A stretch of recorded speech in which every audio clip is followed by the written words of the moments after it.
The mission was to connect with groups and organizations in Africa and have them, to help support their economic development by through the purchase of their goods.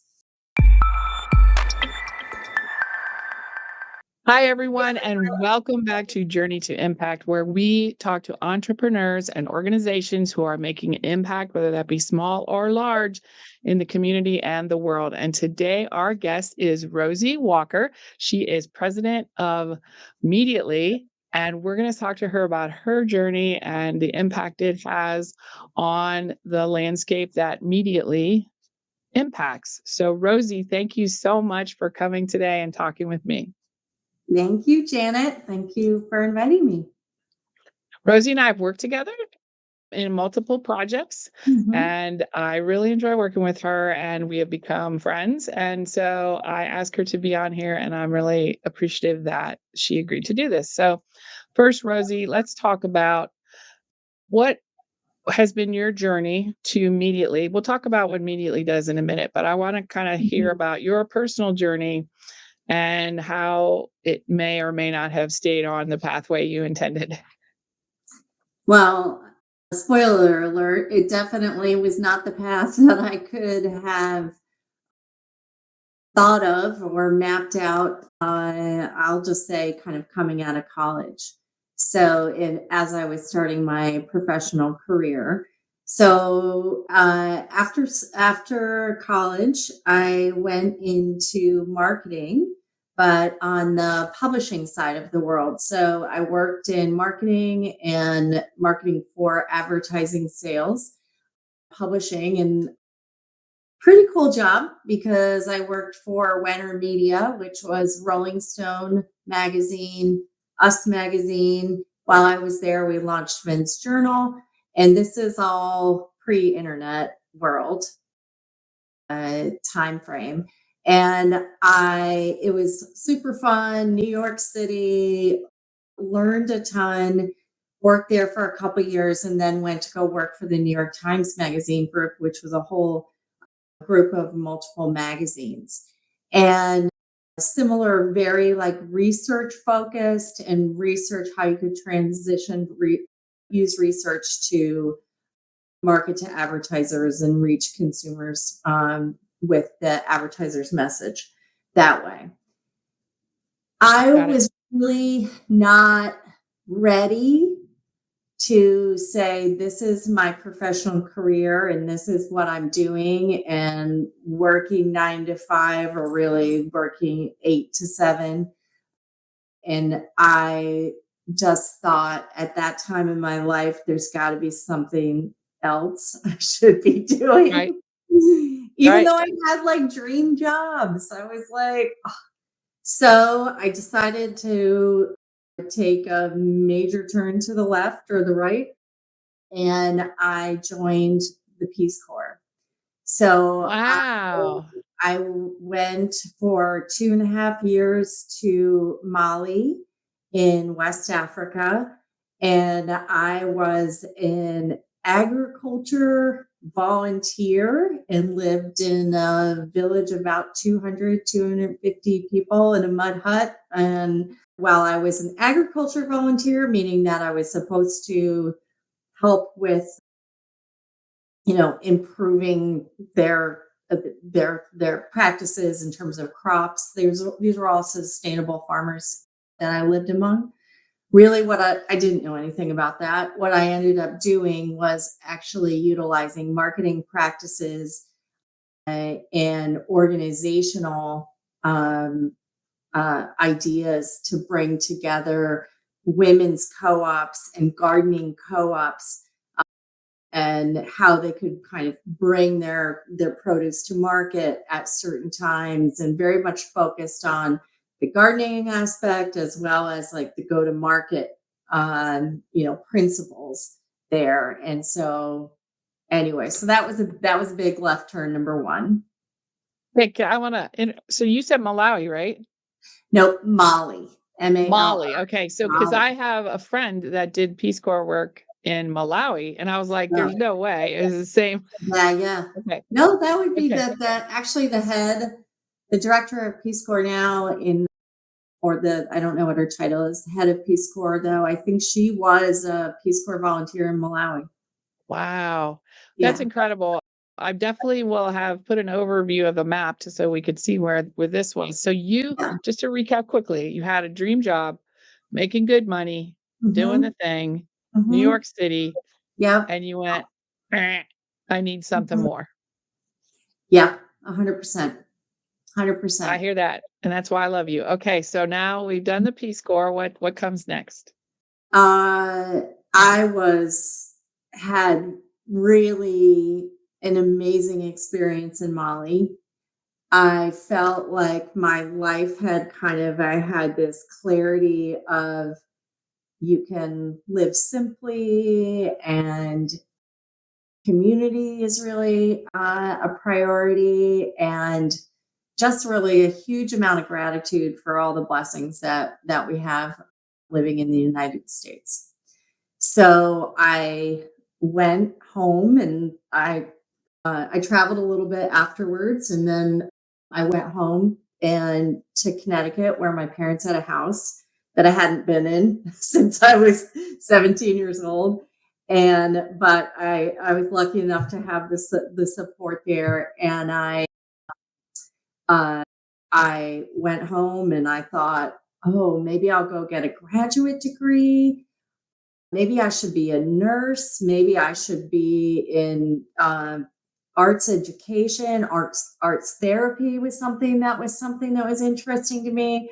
But I will tell you, Janet, I was just like, as much clarity as I had, I was kind of professionally lost. Like I wasn't really sure how to apply my initial publishing experience, my time in the Peace Corps and everything I had learned that to kind of what did I then want out of my next stage in life. And I really was not sure what to do. Forget about like kind of the re-entry cultural Right. confusion, you know? So you had this clarity.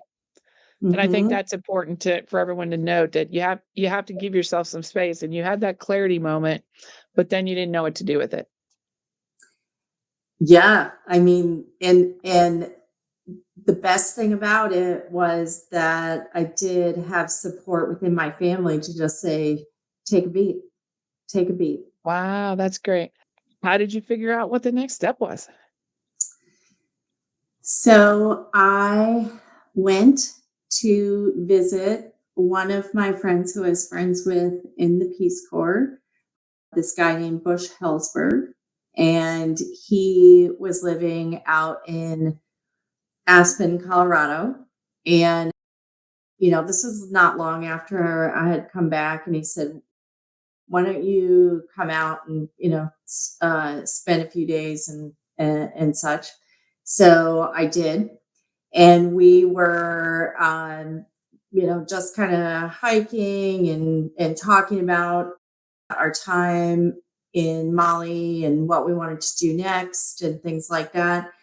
And he had while we were in Mali, we had met and worked with so many different artisan groups and who had, you know, made beautiful mud cloth, if you've ever seen mud cloth, or, beautiful carvings made from ebony and different materials and things like that.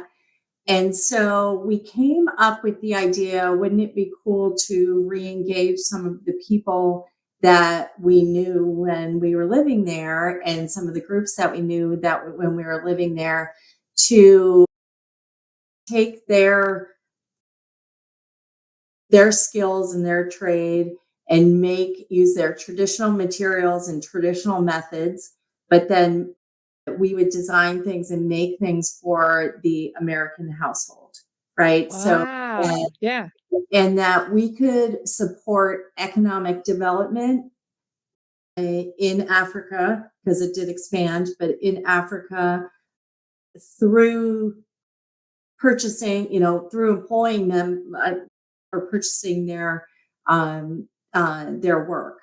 Right. So that Awesome. was kind of the seed of the idea. And that week that I was in Aspen, we decided to launch this company that we called African Market. And Okay. the mission was to connect with groups and organizations in Africa and have them, to help support their economic development by through the purchase of their goods. So with that, we had neither of us had ever launched a business like this before, and but it kind of just it sparked a level of excitement for me, and I was able to at some point, I will try and send you a picture of.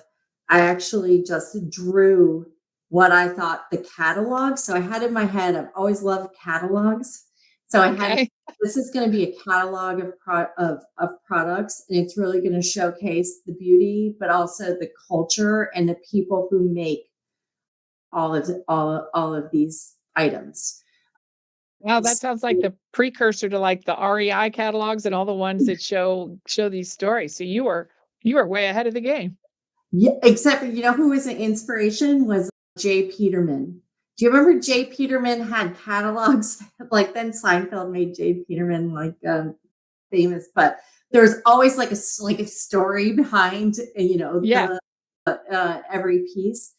Yeah. So That's what like um, Duluth and all them do. That's pretty cool. Okay. yeah, yeah. So anyway, I could go on for a whole hour about this, but I'm basically loving it. what I did was I flew back to Mali. And I met with all these artisan groups, and I had a number of different things that I wanted made as different samples and different ideas. So, like a mud cloth, but it's a duvet that fits a queen size, right? So it's Right. 80 inches and like things like that, just to make sure so that they could kind of work within the US house, so that it could be just part of what some special things around people's home. Right.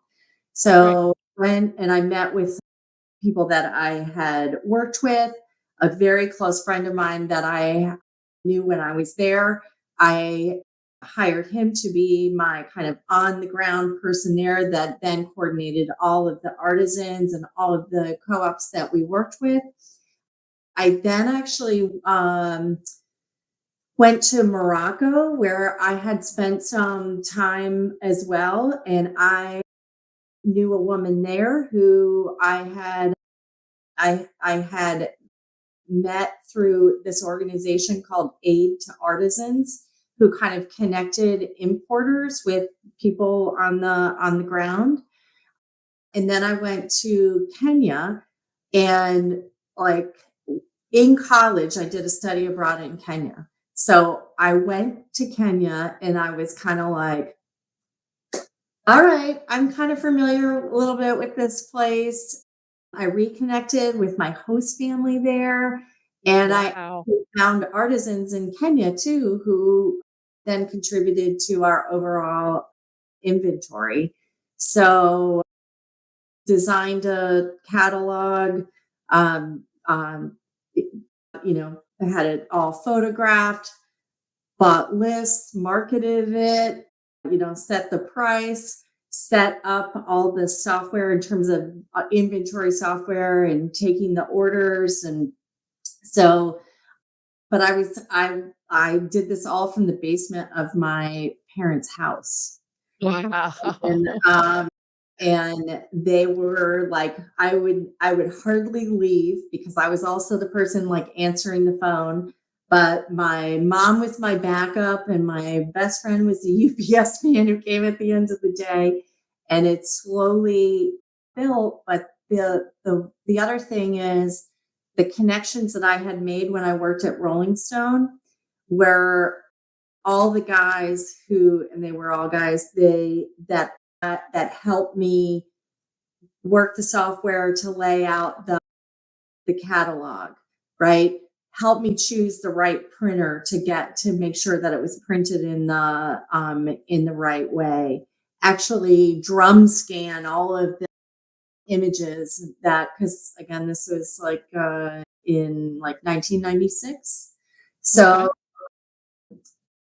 So the connections that I had made, whether it was in Kenya or Morocco or in New York, like really people were just so generous with their knowledge and Wow. time to actually make this all come together. That's awesome. So you literally sold their products and to people Mhm. all over the US. Now, did you buy in bulk from them or did they make them as requested or how did you do that? Yeah, so bought in bulk and kind of like did not know, all right, maybe I'm going to order 100 of these and hope that I can sell 100. Maybe I can order 500. And then was able to have a consistent communication with the people on the ground in terms of, okay, I need to reorder or that type of thing. But everything would be shipped in container. I would go to JFK. I would get it through customs. I would it was all new to me.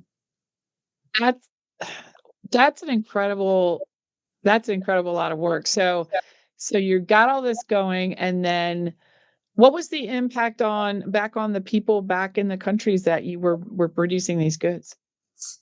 Yeah, that was the one of the things that really was most rewarding and fun about it is that I would continually go back to be able to meet with and see and watch like the progress of everything from the the group of three women who might be the ones who are dyeing the mud cloth and they kind of how they were able to then it went from three women to nine women to 12 women or people in terms of who they brought and how they were able to grow their overall business there.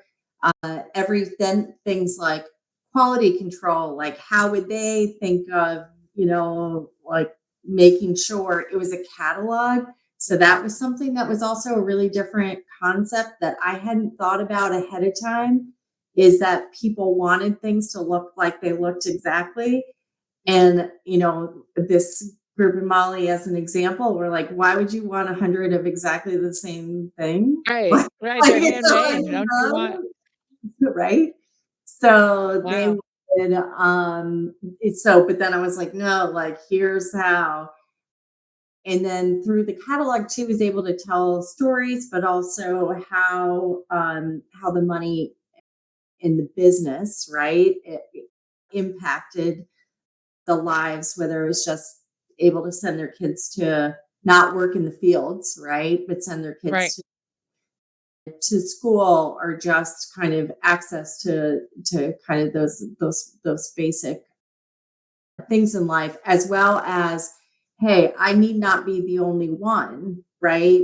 You're set up now to also, there are other people, who you might be able to find this market with, so that it expands beyond. So that was really cool.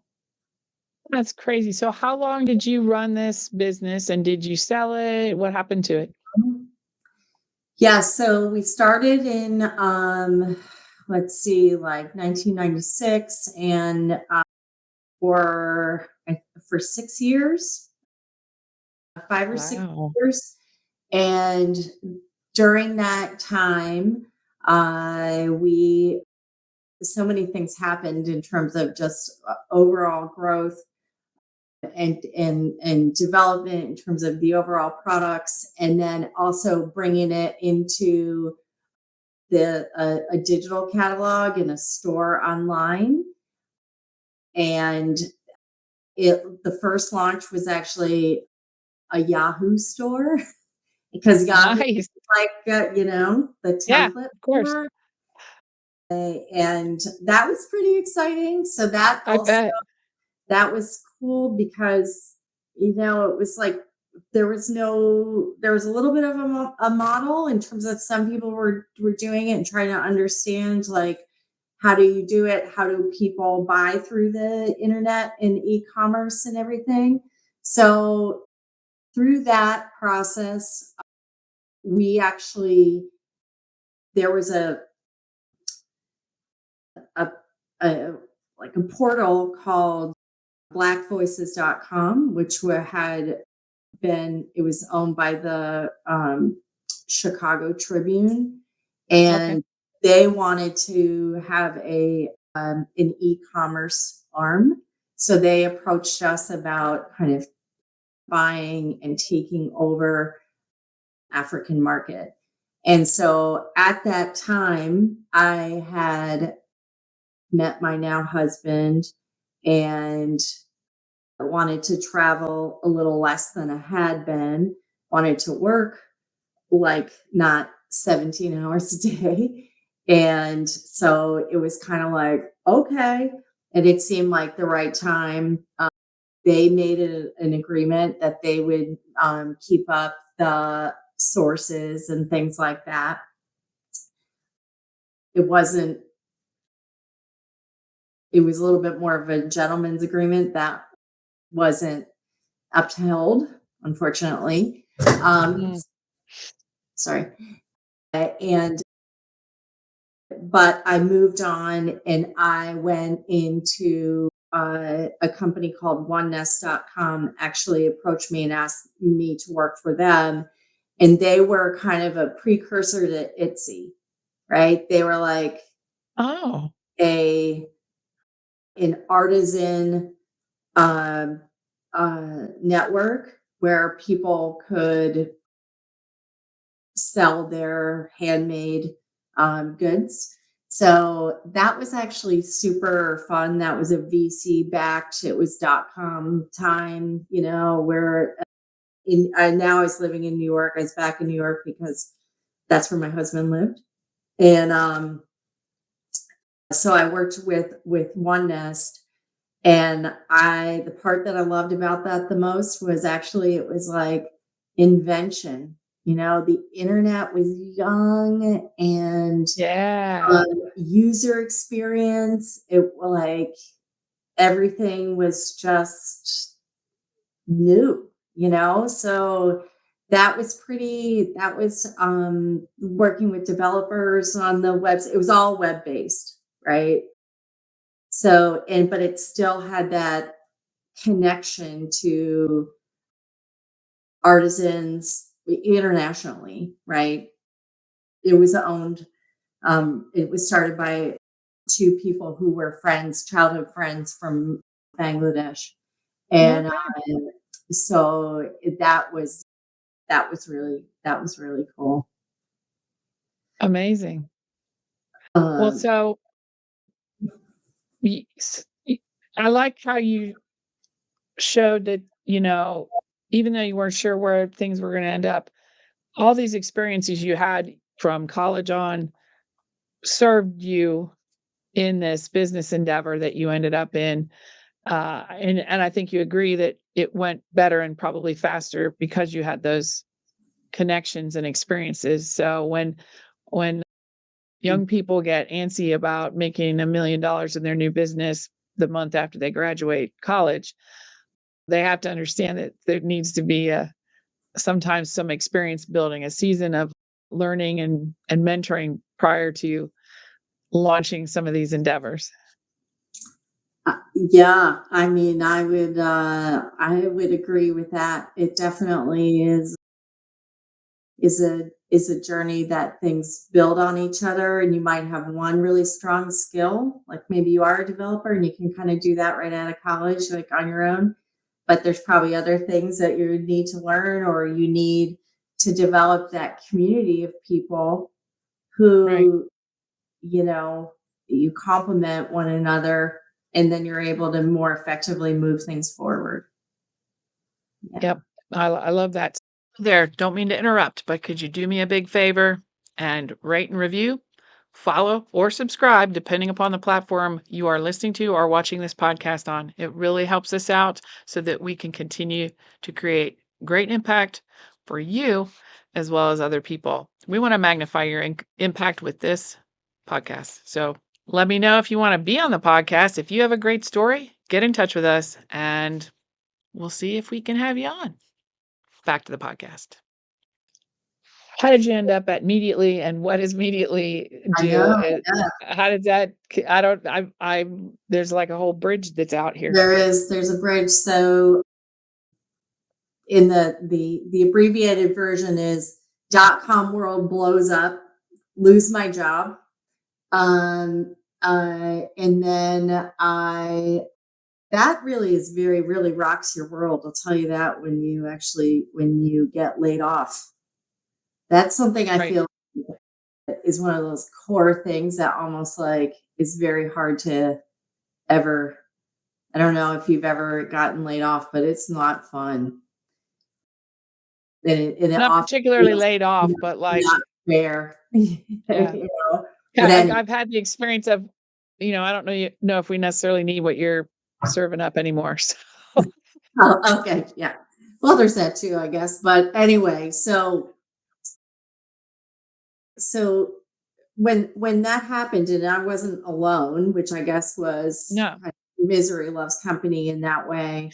Um, I I had a friend, a woman friend who became really a mentor for me, and she worked in publishing. So she kind of never left that world that I left, like at Rolling Stone and that. She actually stayed that way.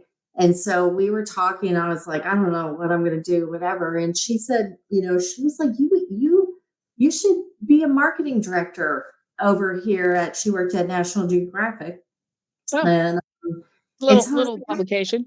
little, and I'm like, I'm not qualified for that. And she's like, yes, you are. And so she really helped me see what I couldn't see in myself, where like all of those skills that I had actually developed in a way, along the way.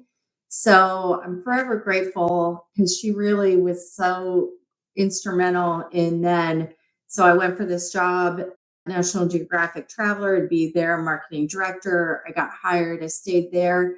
And uh, and just was able to kind of be really this combination of be very creative in terms of putting together advertising packages and marketing ideas and that type of thing, but also work with print online. They had started the Nat Geo channel,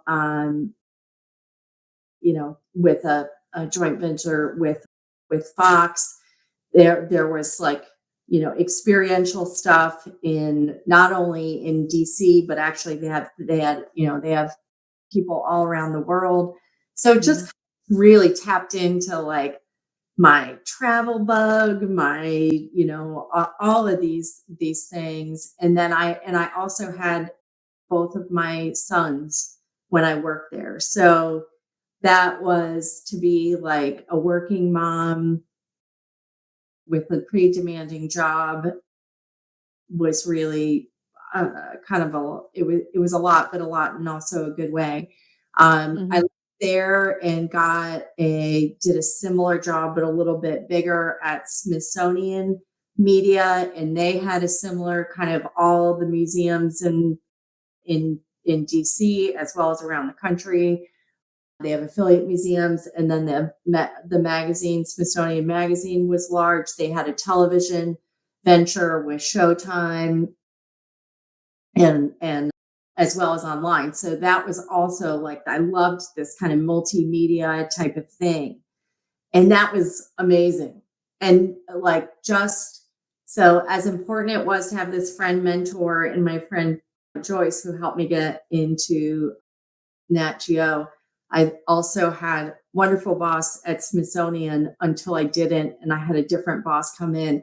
And there's nothing worse than having a really, really, really, really, really terrible boss. Preach. So she's my blessing and curse all at the same time I've because had those, and it teaches you what not to do when you become a boss. I know that. it also teaches you when it's time to move on. Time to move So on. I was not forced to move on, but boy, did I want the hell out of there. Yeah. So but I was at a moment where I was like, oh, what do I do? Same thing. I literally was like, Here we go again. what now? And I wanted to get out of New York, right? So Okay.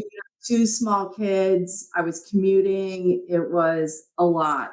And so I wanted to get out of New York and I wanted to be a little bit closer to the rest of my family who was in Connecticut. So I just started kind of putting the word out there with people. Do you know anybody? No, no, no, you know. And we were up at my parents' house in Hartford, and my dad said, "There's this guy. You know, he's like a headhunter, and he's a friend. He's a friend of theirs. He's like, why don't you just have coffee with him?" And it was Christmas time.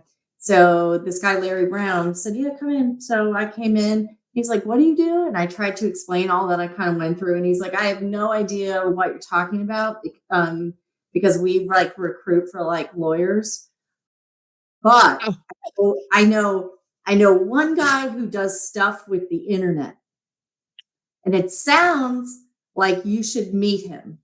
And his name is Stan Valensis. Here's his number." Gives me his like writes his number down. Okay, thanks. So I'm like, all right. I call up Stan Valensis and I said, "Hi, Larry Brown thought maybe that we should meet." And we met. And he was like, told him about what I love to do and what I felt like how I thought I might be able to contribute. He had an agency called Access Interactive, and they were like right outside of Hartford. It meant that we could kind of, we could simplify our lives a little bit more. And and so it just felt like the right fit. I had never worked at an ad agency before. I wasn't 100% sure what they even did. right. Um, I called up my friend and said, like, "Can you tell me what does an account director at an agency do?" You know? Love it. I love it. So there was definitely some of that to it, but so Stan has a philosophy that has always like stuck with me, and I feel the same way when I interview people. I'm not always 100% sure what you're going to do here, but I know you've got the right qualities of somebody who I want to be here, and I think you can help us move to the next level, and we'll figure out what you're going to do. Wow. So So looking at people for what they can bring to the table rather than trying to fit them into something you already expect. yeah, he I says love it. I try to hire athletes, right? So obviously I'm not an athlete, but like his thing was like, I want to hire people who are ambitious and creative and, who, Coachable. yeah, yeah. So, Nice. so Access Interactive in 2011, we rebranded to Primacy, and we became Primacy as a digital first experience led interactive agency. And I ran the account management team, and then I ran the marketing team, and did that for several years. And then while I was running the marketing team, we were buying programmatic media from from vendors, right? So we were buying all sorts of media, mostly digital, and we would buy our own paid search and we would buy our own um, paid social. But for programmatic media, we needed to go through somebody who had like access to, exchanges and had a trading desk. Right. So I found that the experience there was less than uh, what I wanted for our clients. So in working with Stan, I and a couple other people who were at Primacy who really helped educate me about kind of the whole landscape there within programmatic media. We agreed, let's start our own little piece, different P&L. We'll start a different company that where we're just focused on programmatic media. And so we did that. We named it immediately. And it was myself and I had a consultant kind of start and I drew on some of the strengths of my existing team and we kind of started on just getting a seat at a programmatic trading desk and then we went through all the training and had that opportunity to really get our hands deep in the data to really understand how we could target our for our prospective clients. And I felt like, oh my gosh, why have we been working through these other agencies having this close proximity to the data and close proximity to what little levers we can change and how we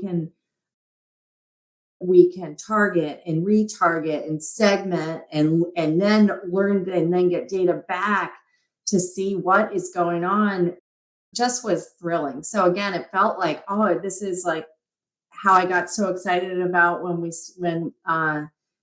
being on the internet at the beginning with with African Market and One Nest and the e-commerce piece there. I felt kind of the same thing, like just really excited about the power of technology and how we could use that for our clients. And so the that we kind of just started and we got an RFP from a little university called Miami University, and they wanted some programmatic media.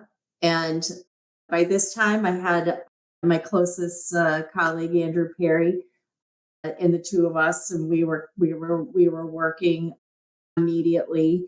And Miami had a RFP. We filled it out, and they hired us to do programmatic media. And our first SOW was $25,000, and it was like we have made it.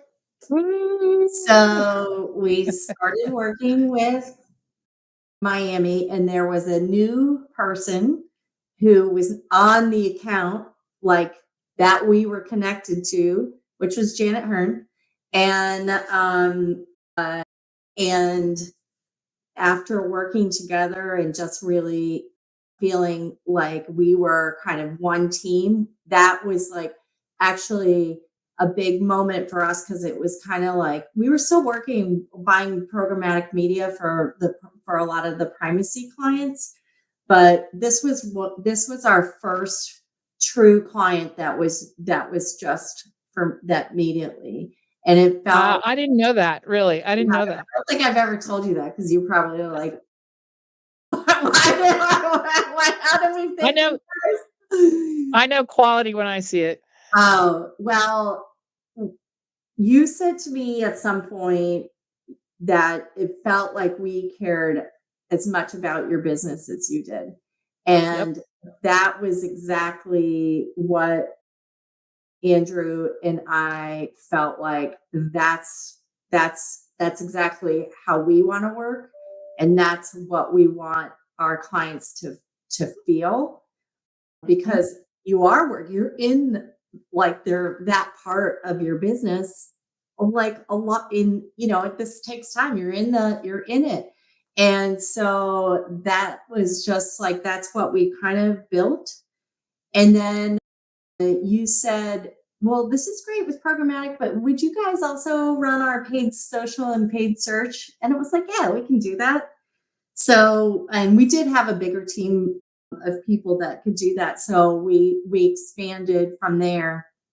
And then my husband got a job in Sarasota, Florida, and said, "Hey, let's move to Florida," which are words I literally thought would never come out of his mouth. And then, but they did. You were And already packed by the end of the day.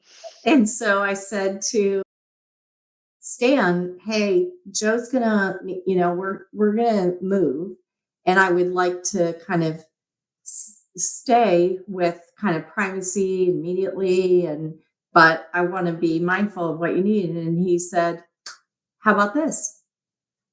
Why don't you focus all your time on growing immediately?" And I was like, "You bet. Let's do that." And so again, like talk about like somebody how to have a loyal staff, right? It's like, I trust you. This is pre pandemic, so it's not everybody was working remotely. I trust you. When you put your mind to something, you go for it. And so that really gave me the opportunity to have the focus to really grow the overall business and to develop what are the things that what is our vision, how do we want to what types of people do we want to have a part of our team, what are we prioritizing, what types of clients do we really want, how are we going after them, and how do we, what are we saying, to Right. them? So yeah. Wow. That's a So there you great go. journey. So tell me quickly, like I know you lit up when you started having that impact with Mhm. in your time in the Peace Corps, and then when you could come back here and tie it back into that impact building and Mhm. changing lives. So how do you scratch that itch now? What are you trying to impact with immediately, or other things that you do? So specifically to immediately, we spent when we were about 4 or 5 people, we did an offsite, and we spent a lot of time really focused on finding our why, right? And kind of the golden circle process, if you will. And what are the things that like why are we spending so much time doing this, and what is really driving us? And that led us to the we immediately is an organization that works to try and improve the lives of the kind of end consumer, our clients, and our overall team, our employees, right? And so it's like, Yep. okay, we do that. Well, part of the thing that we decided is we really focus on industries and opportunities that actually really do have an impact for the end user. So with higher education, like connecting students, whether they're adult learners or first time freshmen high schoolers, with the right program and the reasons and the opportunity out there and the encouragement, like you can actually do this, that then will propel them to the next level. That's really meaningful. It's really meaningful for our whole team. And also then working with the clients, first of all, people in higher education, right? Often they share that mission, right? They're typically educators or maybe marketers who are actually want to support education Right. and educators, and they want to make a difference as well. So that is that's also really rewarding to work with people who care about that. And then, but also from the why standpoint, is like, I want to make you, Janet Hearn, look awesome by crushing it, right? Like, I want to Right. actually serve you, and I want you to be like, yeah, you're an extension of our team. You know, we Yep. are where your success is our success. There's not this like wall of we point fingers at you when it doesn't work, and you know, and No, right. you know, it doesn't work that way. And then No. obviously within our organization, you know, working as a team, supporting one another, kind of having that pick up like, hey, I'm overloaded on this. Yep, that's all right. I'll pick up on that.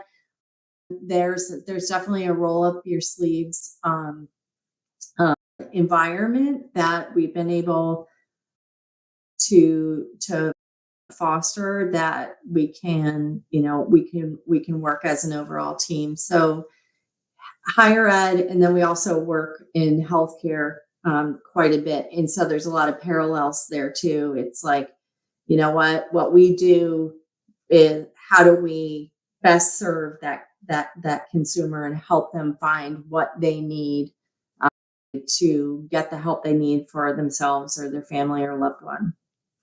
That's amazing. I'll say I've worked with a lot of vendors in when I was in higher ed, a lot of vendors, and a lot of organizations that do similar work that you do. And you all from the beginning, you all felt different. You all, I meant what I said.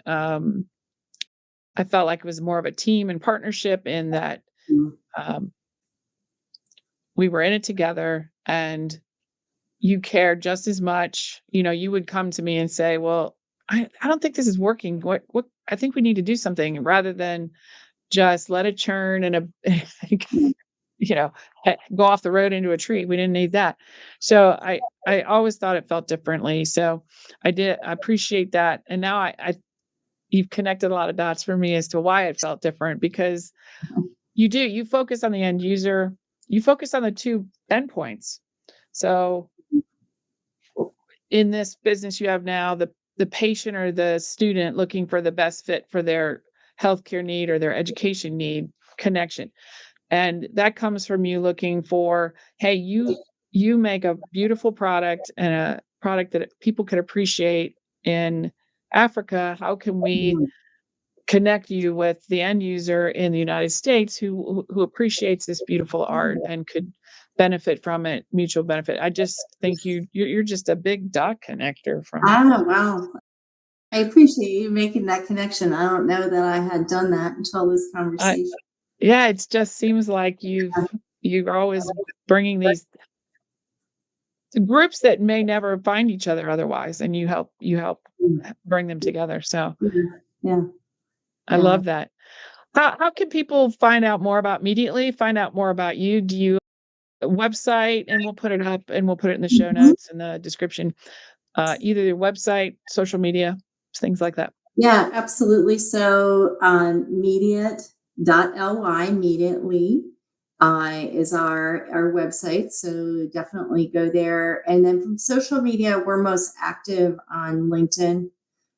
So I would definitely say LinkedIn is the immediately is, you know, we can, like you said, we'll put the link there. And then I would also recommend, we share a lot of content with our sister agency Primacy